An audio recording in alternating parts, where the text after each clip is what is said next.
তো hello' everyone, যিসকল ছাত্ৰ ছাত্ৰীয়ে 2025 বৰ্ষত ফাইনেল পৰীক্ষা দিবা আৰু যিসকল ছাত্ৰ ছাত্ৰীয়ে এইবাৰ ডিচেম্বৰত টেষ্ট পৰীক্ষা দিবলৈ গৈ আছা সেইসকল ছাত্ৰ ছাত্ৰীৰ বাবে অসমীয়া বিষয়ৰ এখন মডেল কুৱেশ্যন পেপাৰ লৈ আহিছোঁ। এই মডেল কুৱেশ্যন পেপাৰখন মই প্ৰস্তুত কৰিছোঁ।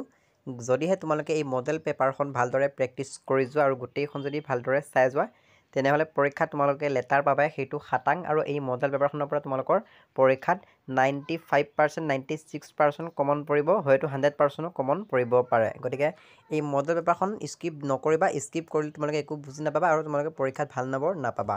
সেয়েহে স্কিপ নকৰাকৈ ভালদৰে আৰম্ভণিৰ পৰা শেষলৈকে ভিডিঅ'টো চাই যোৱা আৰু চেনেলটো যদি ছাবস্ক্ৰাইব কৰা নাই ছাবস্ক্ৰাইব কৰি ল'বা। যিহেতু এই মডেল পেপাৰখন মই কষ্ট কৰি বনাইছোঁ সেয়েহে তোমালোকে ভিডিঅ'টো এটা লাইক কৰি দিবা আৰু শ্বেয়াৰ কৰি দিবা। তেনেহ'লে ব'লা আজি এই মডেল পেপাৰখন ডিছকাছ কৰোঁ। আজি এই মডেল পেপাৰখনত বহুতটা প্ৰশ্ন আছে, প্ৰায় 80-90টা প্ৰশ্ন উত্তৰ সন্নিৱিষ্ট কৰা আছে। গতিকে মডেল পেপাৰখন ভালদৰে চাই যোৱা।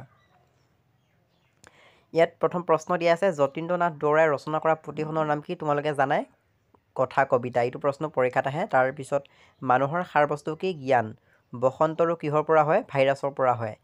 আঘোণৰ কুঁৱলীয়ে কি ভেটিছে? বাট পথ ভেটিছে। কবিৰ জীয়াই থকা মন্ত্ৰ কি? যন্ত্ৰণা। তাৰপিছত তীৰ্থনাথ শৰ্মাৰ কবিতা পুথিখনৰ নাম কি? কামসেন্দুৰ। পছোৱা আলোচনীখনৰ সম্পাদক কোন? হেম বৰুৱা। বোকাত জন্মা মানুহে কাৰ ফালে মুখ কৰি হাঁহে? বেলিৰ ফালে।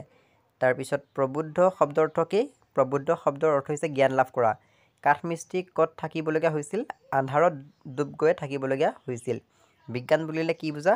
এইবোৰ প্ৰশ্ন তোমালোকে পঢ়ি ল'বা, মই উত্তৰবোৰ ইয়াত লিখা নাই। গতিকে এইবোৰ প্ৰশ্ন আহিব। উমৰ তীৰ্থ কাব্যপুথিৰ মূল কি? ৰুবায়ত। অসমীয়া কথাছবি পৰিচালক কোন? যতীন্দ্ৰনাথ দুৱৰা। তাৰপিছত কামসেন্দুৰ কবিতা পুথি কাৰ আছিলে? ইতিমধ্যে মই ক'লোৱে, তীৰ্থনাথ শৰ্মা। পঞ্চপুষ্প পুথিখন ৰচক কোন? উত্তৰবোৰ চাই ল'বা। এইবোৰ প্ৰশ্ন তোমালোকৰ পৰীক্ষাত আহিব। মোৰ মাতৃভূমি দৰ্শন পাঠটো ক'ৰ পৰা লোৱা হৈছে? সম্বলপুৰ। ভাৰতত ক'ত আছে? উৰিষ্যাত আছে। তাৰপিছত তামিঘৰা শব্দৰ অৰ্থ কি? তামিঘৰা শব্দৰ অৰ্থ হৈছে তম্বু। বসন্ত ৰোগ কিহৰ পৰা হয়? ভাইৰাছৰ পৰা হয়। এইবোৰ প্ৰশ্ন চাবা। নলিনীবালা দেৱীৰ আত্মজীৱনীখনৰ নাম কি? অলকানন্দা। এইবোৰ প্ৰশ্ন চাবা। মগনীয়া পাঠটো ক'ৰ পৰা লোৱা হৈছে? কথা কবিতা নামৰ পুথিখনৰ পৰা লোৱা হৈছে। এইবোৰ প্ৰশ্ন চাব লাগিব, তোমালোকৰ পৰীক্ষাত ইয়াৰ পৰা আহিব। ভাৰতীয় সংস্কৃতিৰ মূলাধাৰ কি? বেদ। উৰ্মাল শব্দৰ অৰ্থ কি? উৰ্মাল শব্দৰ অৰ্থ হৈছে ৰুমাল। এইবোৰ প্ৰশ্ন আহিব। তাৰপিছত কথা গুৰু চৰিত্ৰ কাৰ আছিলে? এইবোৰ প্ৰশ্ন চাব লাগিব। লক্ষ্মীনাথ বেজবৰুৱাই ৰচনা কৰা গ্ৰন্থ নাটক যি যি আছে সেইবোৰ সকলোবোৰ চাবা। মই ইয়াত যিমানখিনি পাৰিছোঁ এড কৰিছোঁ। তাৰপিছত শিলাবতৰ প্ৰকৃত নাম চাবা। কেশৱ মহন্তই সাহিত্য অকাডেমী বঁটা লাভ কৰা পুথিৰ নাম চাবা। জয়মতী আৰু ইন্দ্ৰমালতী কেতিয়া প্ৰকাশ পাইছিলে? চংগীতা চাবা। তাৰপিছত বিশ্ব খনিকৰ কবিতাটোত উল্লেখ থকা তিনিটা গুণ কি কি আছিলে? সত ৰজতম। এইটো প্ৰশ্ন আহে। জ্যোতিপ্ৰসাদ আগৰৱালাৰ নাটকৰ নাম আহে। কাঠমিস্ত্ৰীৰ এই সঁজুলিসমূহৰ নাম আহিব পাৰে। তাৰপিছত যতীন্দ্ৰনাথ দুৱৰাই ৰচনা কৰা দুখন পুথিৰ নাম এইবোৰ আহিব। নলিনীবালা দেৱীয়ে বা নিৰ্মলপ্ৰভা বৰদলৈয়ে ৰচনা কৰা যিকোনো গ্ৰন্থৰ নাম আহিব পাৰে। তিলক বুলিলে কি বুজায়? এইটো প্ৰশ্ন আহিব। তাৰপিছত কেশৱ মহন্তই লিখা দুখন পুথিৰ নাম। নলিনীবালা দেৱীৰ আত্মজীৱনী বা যিকোনো গ্ৰন্থ আছে যদি সেইবোৰ আহিব। নৱকান্ত বৰুৱাৰ দুখন উপন্যাসৰ নাম আহিব। কপিলীপৰীয়া সাধু আৰু ককা দেউতাৰ হাড়। তাৰপিছত কৈশোৰকাল কাক বোলে? কৈশোৰ কালত কি কি পৰিৱৰ্তন দেখা যায় সেইবোৰ আহিব। আঘোণৰ আকাশত কিহৰ ৰাগি আছে? উৰুলিৰ ৰাগি আছে। এইবোৰ প্ৰশ্ন আহিব। নৱকান্ত বৰুৱাৰ ওপৰত প্ৰশ্ন আহিব। তাৰপিছত ইয়াত তোমালোকে প্ৰশ্নসমূহ ভালদৰে চাই যোৱা। ব্যক্তিৰ দায়িত্ব পৰিধি কেনেধৰণৰ? বা মফিজুদ্দিন আহমদ হাজৰিকাৰ কবিতাৰ বৈশিষ্ট্য লিখা। এইবোৰ প্ৰশ্ন আহিব। প্ৰকৃত ত্যাগ কাক বোলে? এইবোৰ প্ৰশ্ন ভালদৰে চাই যোৱা।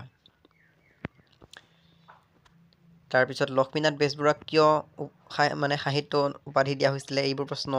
গতিকে বিশ্ব খনিকৰক কিয় সপিয়ালে পোৱা নাযায় বা খেপিয়ালে পোৱা নাযায়? এইবোৰ প্ৰশ্ন আহিব। গতিকে এইবোৰ প্ৰশ্ন চাই যোৱা। কাঠমিস্ত্ৰী চমৰেটি চমুকৈ লিখা। কাঠমিস্ত্ৰীৰ ওপৰত চমুকৈ লিখা আহিব পাৰে। মগনীয়া মানুহজনৰ ওপৰত চমুকৈ লিখা আহিব।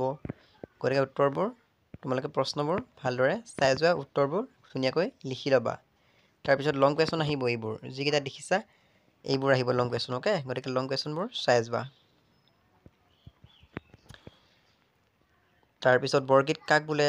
বৰগীতৰ বৈশিষ্ট্য চাব লাগিব। এইবোৰ লং কুৱেশ্যন 4 মাৰ্কৰ বাবে আহিব পাৰে এইবোৰ প্ৰশ্ন, বা 3 মাৰ্কৰ বাবে আহিব। যিমানবোৰ দিছোঁ এই সকলোবোৰ ইম্পৰ্টেণ্ট হয় আৰু পৰীক্ষাত আহিব। মাজু আৰু জ্ঞান কোন? আহিব প্ৰশ্নটো। লক্ষ্মীনাথ বেজবৰুৱা গুৱাহাটী ভাল লগা কাৰণ লিখা।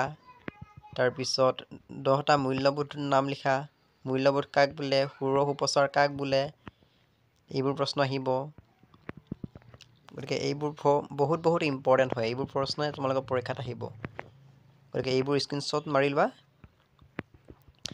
এইবোৰ প্ৰশ্ন আহিব যে নন্দনতাত্ত্বিক মূল্যবোধ কাক বোলে, মাধ্যমিক স্তৰৰ দুটা প্ৰধান বিশেষত্ব লিখা, আধ্যাত্মিক মূল্যবোধ কি, এইবোৰ প্ৰশ্নই তোমালোকৰ পৰীক্ষাত আহিব।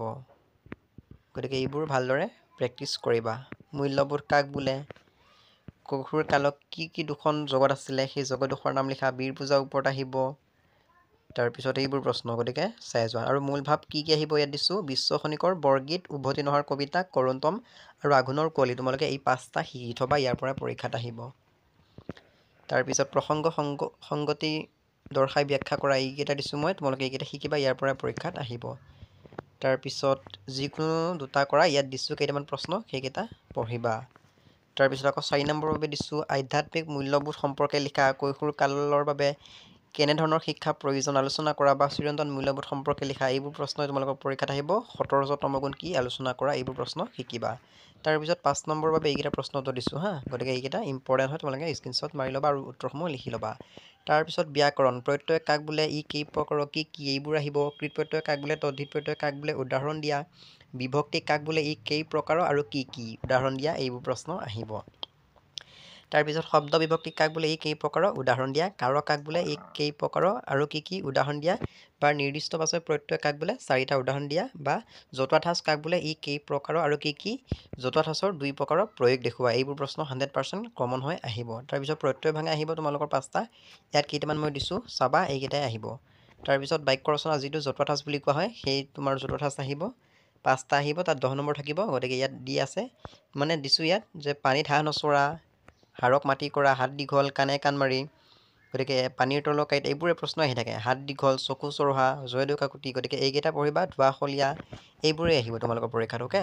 তাৰপিছত ৰচনা কি চাবা, তোমাৰ প্ৰিয় সাহিত্যিক, তোমাৰ প্ৰিয় গ্ৰন্থ, অসমৰ প্ৰাকৃতিক সৌন্দৰ্য বা সম্পদ, অসমৰ প্ৰাকৃতিক সম্পদ, পৰিৱেশ প্ৰদূষণ, মানৱ সমাজলৈ বিজ্ঞানৰ অৱদান, ছ'চিয়েল মিডিয়া, নাৰী শিক্ষাৰ প্ৰয়োজন আৰু অসমত বৃত্তিমুখী শিক্ষা। এইখিনি ৰচনা চালে হ'ল, বেলেগ ৰচনা নাচালেও হ'ব, ইয়াৰ পৰা তোমালোকৰ পৰীক্ষাত কমন পৰিব। গতিকে ভালদৰে এই পেপাৰখন প্ৰেক্টিছ কৰিবা। এই পেপাৰখন যদি তোমালোকে পঢ়ি যোৱা, তেনেহ'লে তোমালোকে ভাল মাৰ্কছ পাব পাৰিবা। এই মডেল পেপাৰখন মই বনাইছোঁ, বহুত দিনৰ পৰাই বনাই আছিলোঁ, বাট আজি বনাই হ'ল, সেয়েহে মই ভাবিলোঁ তোমালোকলৈ শ্বেয়াৰ কৰি দিওঁ। গতিকে এই মডেল পেপাৰখন প্ৰেক্টিছ কৰিবা। এই মডেল পেপাৰখন তোমালোকে চাই গ'লে গোটেই 100% প্ৰশ্ন উত্তৰে কমন পৰিব। সেয়েহে যিমান পাৰা এই মডেল পেপাৰখন তোমালোকে প্ৰেক্টিছ কৰিবা। এই মডেল পেপাৰখনৰ পৰা তোমালোকৰ টেষ্ট পৰীক্ষাত আহিব আৰু ফাইনেল পৰীক্ষাত আহিব। গতিকে আশা কৰিছোঁ আজি ভিডিঅ'টো কেনে পালা কমেণ্ট বক্সত জনাবলৈ নাপাহৰিবা। যদিহে আজি ভিডিঅ'টোৰ পৰা তোমালোকে উপকৃত হৈছা, চেনেলটো ছাবস্ক্ৰাইব কৰি ল'বা, ভিডিঅ'টো এটা লাইক কৰি দিবা আৰু বন্ধু বান্ধৱীৰ সৈতে শ্বেয়াৰ কৰি দিবা। যিমান পাৰা ভিডিঅ'টো শ্বেয়াৰ কৰিবা। আৰু তোমালোকে কমেণ্ট কৰি জনাবা যে এই মডেল পেপাৰখনৰ পৰা কিমান % কমন পৰিব তোমালোকৰ মতে। মোৰ মতে এই পেপাৰখনৰ পৰা ফাইনেল পৰীক্ষাত আৰু টেষ্ট পৰীক্ষাত 90+% বা 95% কমন পৰাটো খাটাং।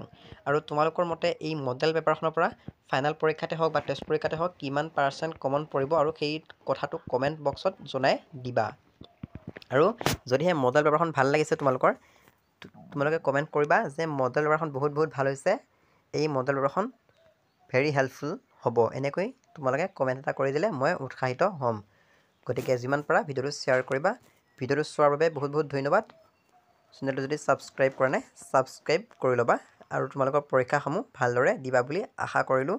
আৰু তোমালোকে যদি আমাৰ হোৱাটছআপ গ্ৰুপত জইন হ'ব বিচাৰিছা, এই ভিডিঅ'টোৰ ডেছক্ৰিপশ্যনত হোৱাটছআপ গ্ৰুপৰ লিংকটো দিয়া আছে, তোমালোকে জইন হ'ব পাৰিবা। চ' আজিৰ ভিডিঅ'টো ইমানে, ধন্যবাদ।